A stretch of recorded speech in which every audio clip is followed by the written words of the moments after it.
ঘর নাই, করতে পারে না, একটা সাবলাও নাই, 10টা টিন 5টা টিন দিয়ে করার মতো অবস্থা নেই। সেগুলো আপনার মানুষের পাশে যান, ওইগুলো আমাকে বলেন, আমি ওইগুলি আল্লাহর রহমতে করে দেবো।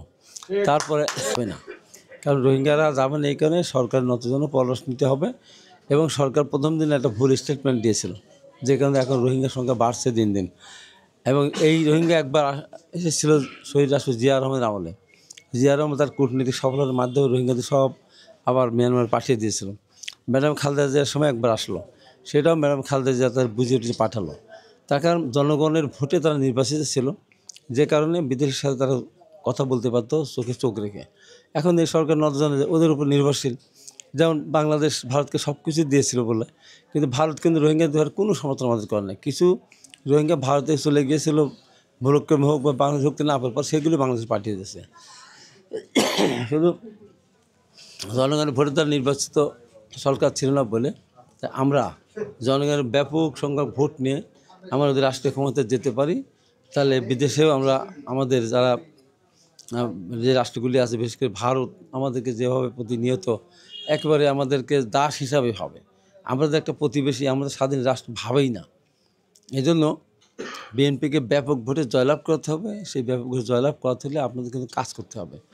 মেয়েদের ভিতরে গিয়ে তারা যেমন কোরআন শরীফ নিয়ে যায়, ছোটো কোরআন শরীফ নিয়ে যায়, যা মেয়েদেরকে বোঝায় যে পৃথিবীতে তো শান্তি সুখ কিছুই পেলে না, স্বামীর বাড়িতে এসে খাটতে খাটতে গেল জীবন সে, তাহলে আমাদের জানি পারলে একটা ভোট দিলে বেসতে যাওয়া যাবে। মেয়েরা অনেক সময় মন নরম, অনেক সময় কথা দিয়ে ফেলে। এই জন্য এই যে আজকে যেমন চাঁদবাই মহিলারা বেড়ে আসছে, এইভাবে প্রত্যেকটি জায়গায় মহিলাদেরকে আমাদের সমাবেশ করতে হবে।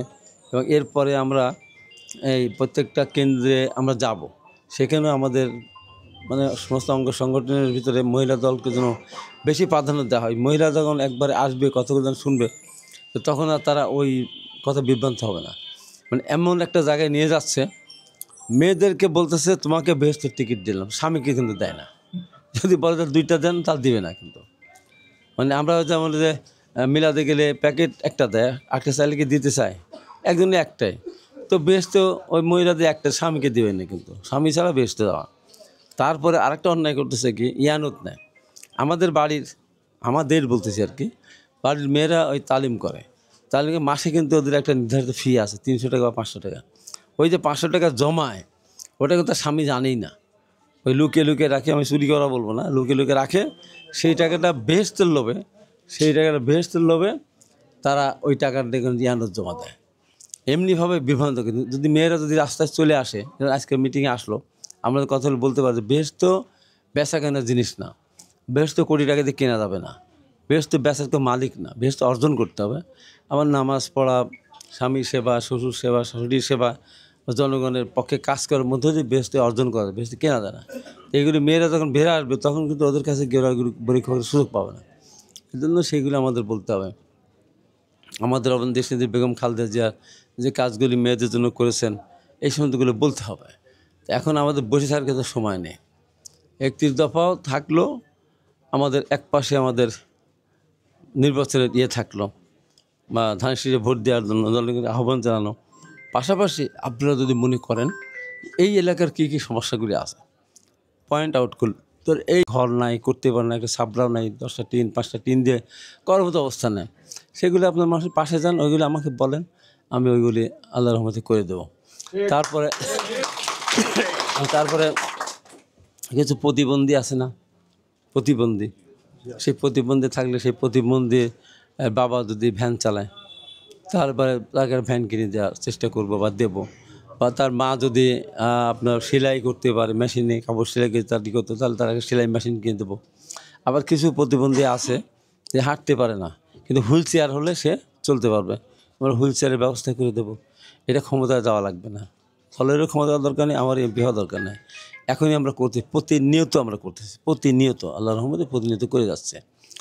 তারপর ধরেন একটা মানুষ আছে যে তার বাচ্চাটা প্রতিবন্ধী, সে একটা ছোট্ট দোকান আছে, তাই হয়তো 20,000 টাকা দিলে বড় করতে পারলে তখন যেই হলো।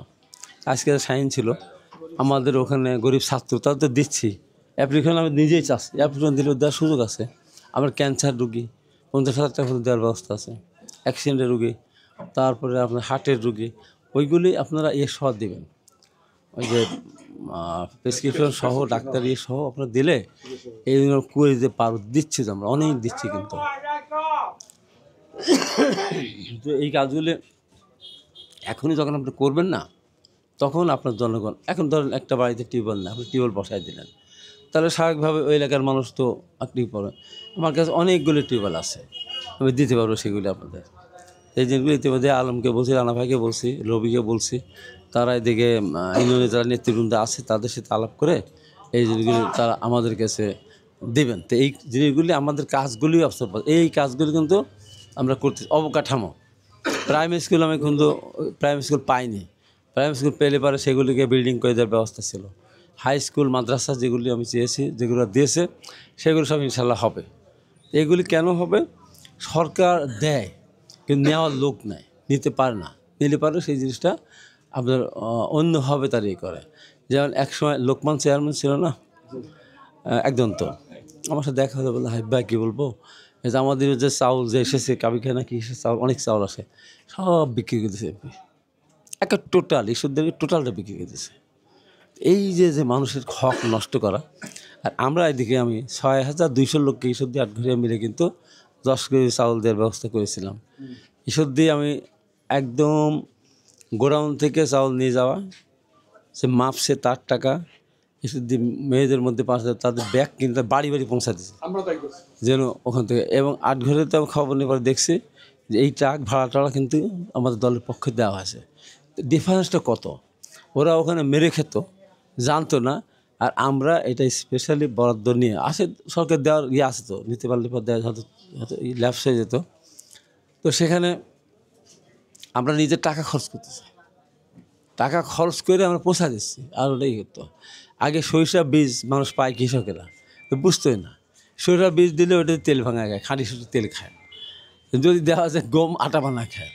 যদি দেওয়া চাল তার মুড়ি ভাজায় তো এই যে বিভিন্ন নিয়ম ছিল সার টার এখন তোমার দেখতেছে না কিছু পাইতো দেয়তো নাকি এটা আগে ছিল ছিল না একটু ঘরে ঘরে এই জিনিসগুলো দেওয়ার কিন্তু সুযোগ আছে সরকার কিন্তু যেমন ধরেন এই যে আপনার প্রসূতি ভাতা বলেন বিধবা ভাতা বলেন আপনার বেকার বয়স্ক ভাতা বলেন এগুলি কিন্তু টাকার বিনিময়ে করে আবার মেম্বাররা এখানে টাকা নেয় 3,000 4,000 টাকা নিয়ে এই একটা শর্ট করো কিছু কথা পরে বললে চলে না যেই হোক তো সেখানে হলো কি যে ওই জিনিসগুলি তুমি আমি কথা বলতেছি তোমার বলা দরকার কি তো এই জিনিসগুলি হয় কি তার টাকা নেয় একটা টিসিবি কার্ড দিয়েছে না এবার এই টিসিবি কার্ডও কিন্তু টাকার বিনিময় নেয় এটা খুবই অন্যায় একটা বিধবাকে টাকা দিচ্ছে তার কাছ থেকে টাকা নিচ্ছে একটা প্রসূতি সে হয়তো বয়স্ক অর্থাৎ বয়সী আর বিয়েই হানি তাকে প্রসূতি দেখায় সেখান থেকে টাকা 30-35,000 টাকা পাওয়া যায় সেই টাকাও মেরে খায় এই সমস্ত দিনগুলো আমরা কোনোভাবেই আমরা হতে দেবো না আর আরেকটা জিনিস আমি নেতৃবৃন্দকে আমি দাওয়াত দিয়ে যাচ্ছি এই বাংলাদেশে না থাক এই বাংলাদেশে যা কেউ কোনো কল্পনা করেনি চিন্তার মধ্যে আনেনি আমি সেই কাজটা থাক না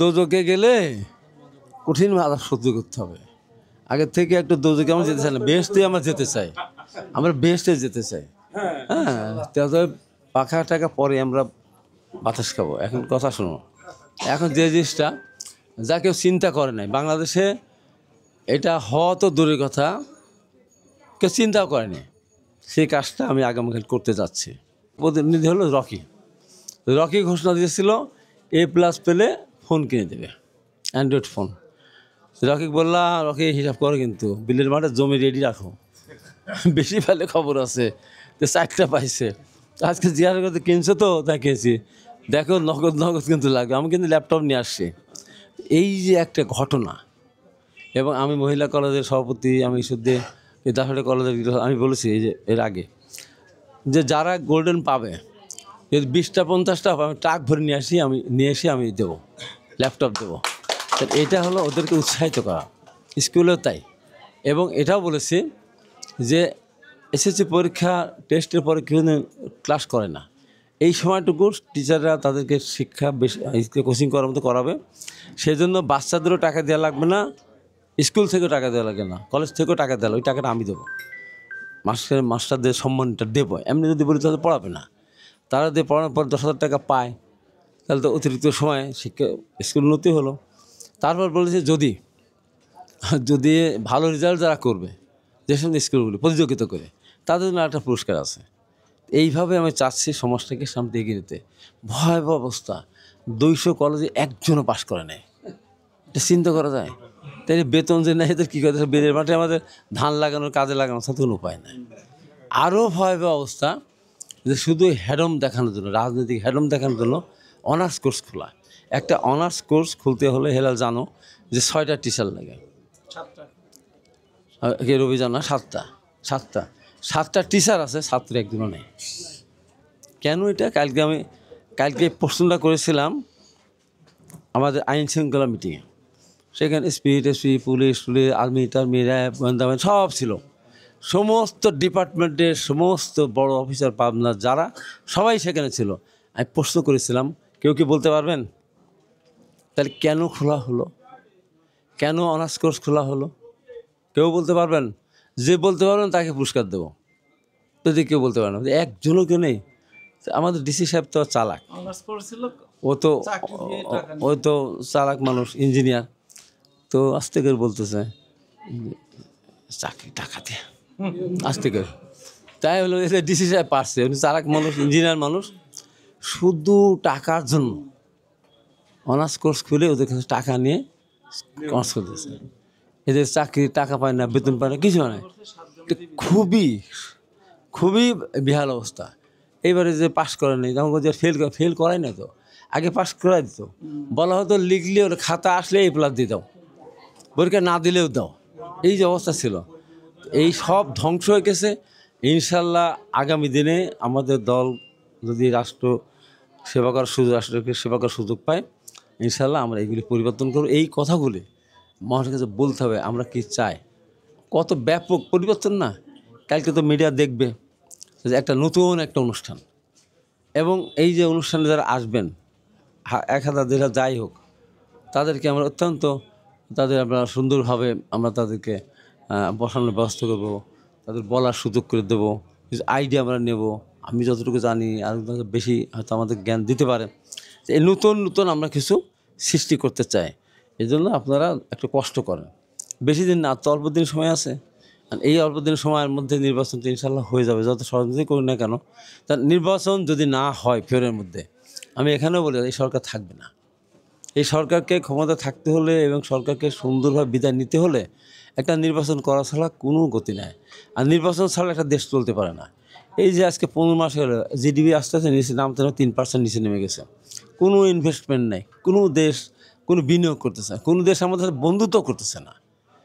এ সরকার অস্থায়ী। এই জন্য নির্বাচন দরকার, নির্বাচন হবে ইনশাআল্লাহ। এখানে ষড়যন্ত্র হবে আমাদের বিরুদ্ধে, প্রচুর ষড়যন্ত্র হবে, যেটা বলে শেষ করতে চাই। সুযোগ আসলো বিভিন্ন কলেজে, বিভিন্ন মাদ্রাসায়, বিভিন্ন স্কুলে অ্যাডহক কমিটির সভাপতি নির্বাচনের ক্ষেত্রে আমার ঈশ্বরদীতে একমাত্র, মানে এই বাংলাদেশ সৃষ্টি হয় না, বাংলাদেশ সব মিলে যা না তা ব্যতিক্রম হয়েছে ঈশ্বরদীর 2টা মহিলা কলেজের সভাপতি অ্যাডহক কমিটি কিন্তু মহিলা। মাদ্রাসার সভাপতি কে? মহিলা। কেউ চিন্তা করছে? মাদ্রাসার সভাপতি মহিলা কেউ চিন্তা করছে? আমার আওতাপাড়া এবং আমার মজদুর ওয়াইফ একটা, আওতার আমাদের মহিলা দলের সেক্রেটারি চামেলি। বাঁশবাজার কলেজ সভাপতি মহিলা, স্কুলটা সেরা মহিলা। তাহলে কয়টা গেল? প্রতিষ্ঠান 4টা গেল। রূপপুর গার্লস স্কুল, সেখানে আমাদের এনাম জেলে ছিল, ওর ওয়াইফ মহিলা। আমাদের রাজাপুর তো মানে মুলাটুলি, ওখানকার যে একটা হাই স্কুল আছে সেটার সভাপতি মহিলা। তাহলে কতগুলি প্রতিষ্ঠানে মহিলা। চিন্তা করা যায়? কেউ চিন্তা করছে? কেউ করেনি। এগুলি আমাকে করতে হয়েছে। করার সুযোগ হলো যে রাজশাহী বোর্ডের চেয়ারম্যান এবং যে মাদ্রাসা বোর্ডের চেয়ারম্যান আমার সবই অনেক জুনিয়র কাছের। এখন মহিলা মোজাহারের বউ কি ইউনো নাকি সিনিয়র সরকার সচিব বউ। তো সেখানে মহিলা অ্যাপ্রোচ করা কঠিন, তাই বললাম যে এরকম ব্যাপার, আমার তো মাদ্রাসায় কমিটির সভাপতি করতে হবে, তো বলবো। তো বলেন না, আপনি বলবেন তাতে কি, আপনি আমাদের বিশ্ববিদ্যালয়ের প্রধান বড় ভাই ছিলেন, লিডার, তাহলে মহিলা দিতে হবে। আর মহিলা দেন, যা দেন দেন না কেন, আপনি দিলেই তো হলো। হ্যাঁ, দিয়ে দিয়েছে, বোর্ডে পাঠালে এসে সবগুলো কিন্তু আমাদের, কেউ নাই কিন্তু, একটা 100-100। একটা শুধু দিয়েছে মানিকনগর, ওটা ইসলামী ব্যাংকে চাকরি করে। এলাকার লোকজন বললো যে এটাই, তো সেটাকে আবার আমি করলাম যে হওয়ার শর্ত হলো এই, যে আগে ছিল এডহক কমিটির সভাপতি হওয়া মানে একটা কলেজে অ্যাপয়েন্টমেন্ট হবে, দারোয়ান, পিয়ন, শিক্ষক, টাকার ভাগ খাবে। আর আমি শর্তই দিছি, যারাই এডহক কমিটির সভাপতি হন তাদের কিন্তু দিতে হবে। এই গল্পটা বললাম কারণ হলো এই, আগামীকাল আমাদের শাহপুর আবুল কাসেম স্মৃতি উচ্চ বিদ্যালয়ে মাঠে এরকম একটা অনুষ্ঠান করতেছি, যা কেউ কোনো কল্পনা করেনি। অনুষ্ঠানটা এই, আমি ওই এর সভাপতি, আমি ঘোষণা দিয়েছিলাম যারা গোল্ডেন পাবে তাদেরকে ল্যাপটপ দেবো। তো একটা গোল্ডেন পেয়েছে, ওই ল্যাপটপ দেবো। আর রকি হলো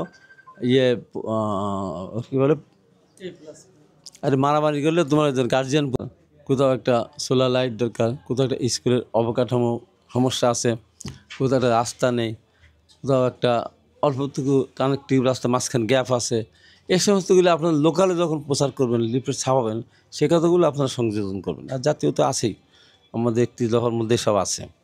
এইভাবে যখন আপনারা যাবেন, জনগণ কিন্তু দেখবে যে সত্যি তো এরা তো আমার এই সমস্যাগুলির কথা তো আমরা তো বুঝিই নেই। একটা ইউনিয়নের সব জায়গার সমস্যা তো সবাই জানে না, এই পাড়ার সমস্যা ওই পাড়া জানে না, ওই পাড়ার সমস্যা আরেক পাড়া জানে না। এই কথাগুলি আপনি ইনক্লুড করবেন, কারণ এগুলো মানে দাবির, লোকাল দাবির মধ্যে এগুলো নিয়ে আসবেন। তাহলে জনগণ কিন্তু আমাদের প্রতি আরও বেশি আকৃষ্ট হবে, আমরা জনগণের পাশে দাঁড়াতে পারবো। এবং ইতিমধ্যে আমরা কিন্তু কিছু কিছু কাজ আরম্ভ করি। আলম, তোমার পেয়েছো স্যার? কালকে রাত 12টার সময় ঘুম ভাঙিয়েছে আমি, 19টা কমিটি দাও, কীভাবে তুমি খাওয়ালে এটা পাঠাতে হবে, এটা তোমরা চাও না। আমি তোমাদেরকে বলছিলাম, এবং কালকে রাতের বেলায় আমি 12টার সময় ঘুমাই গেছে, ঘুম থেকে তুমি তখন বলছো যে দেয়নি, তখন আমি মানে আর কী বলবো, তখন রাত্রি ঘুম থেকে উঠে বললাম আমি রাত্রির ভিতরে আমি ওকে ঘুম ভাঙান, ওকে ওনার ঘুম আপনি ভাঙান, তখন আমি আপনাকে ঘুম ভাঙালাম। দ্বিতীয় দল তো ঘুম ভাঙাতে হতো না, সেই রাত্রিবেলা ওর ঘুম ভাঙাছে, ঘুমাইটা এই জিনিসগুলো এর আগে যতটুকু পেরেছি আপনাদের কিছু কিছু সহায়তা দেওয়ার ব্যবস্থা করেছে। অনেক কিছু দেওয়ার আছে, আপনার কোথায় টিউবওয়েল লাগবে, কোথায় সাবমার্সিবল এই লাগবে, কোথায় অ্যাম্বুলেন্সের লোক আছে না, গরিব মানুষ আছে না, তারা টিউবওয়েল দিতে পারেন, আপনারা আমাকে দেন, ওদের নিজেদের আনো। প্রতি মাসে প্রত্যেকের বেতনে 5% থেকে 10% করে টাকা, 5% মিনিমাম, উপার্জনের 5% মিনিমাম, এরকম এদের ইনকাম আছে। এই টাকাগুলি খরচ করবে। আর আপনাদের এত কথা বলার উদ্দেশ্য হলো এই, আপনাদের নির্বাচনটা নিয়ে সারা পৃথিবী তাকায় থাকবে। সারা পৃথিবীতে বাংলাদেশের মানুষ দেখে আসে না, সব টেলিভিশন তাকায় থাকে যে পাবনা 4-এর রেজাল্টটা কী। তাই সারা পৃথিবীতে যত রাজাকার বাংলাদেশ জামাত আছে না, সব তাকাতে হবে, তার সবাই টাকা পাঠাবে সব কামানোর জন্য। হাবিবকে ঠকাতে গেলে টাকা পাঠালে সব, এ কথা কিন্তু ফতুয়া দেবে। কিন্তু যেমন দাঁড়িপাল্লা ভোট দিলে বেহেশতে যাওয়া যাবে, সহজ পথ। একটা দাঁড়িপাল্লা ভোট দিলে 18 কোটি মানুষের নামাজে সব পাওয়া যাবে। ঠিক তেমনিভাবে ওরা বলবে 8 ঘড়িয়ার মাটিতে দাঁড়িপাল্লাকে জেতানোর জন্য যারা টাকা দিবেন বিনা হিসাবে বেহেশতে চলে যাবেন। তো সারা বাংলাদেশে জামাত সারা পৃথিবী আছে, ওরা আসবে। সেই চ্যালেঞ্জ আপনারা মোকাবেলা করবেন, সেই চ্যালেঞ্জ আপনারা মোকাবেলা করবেন।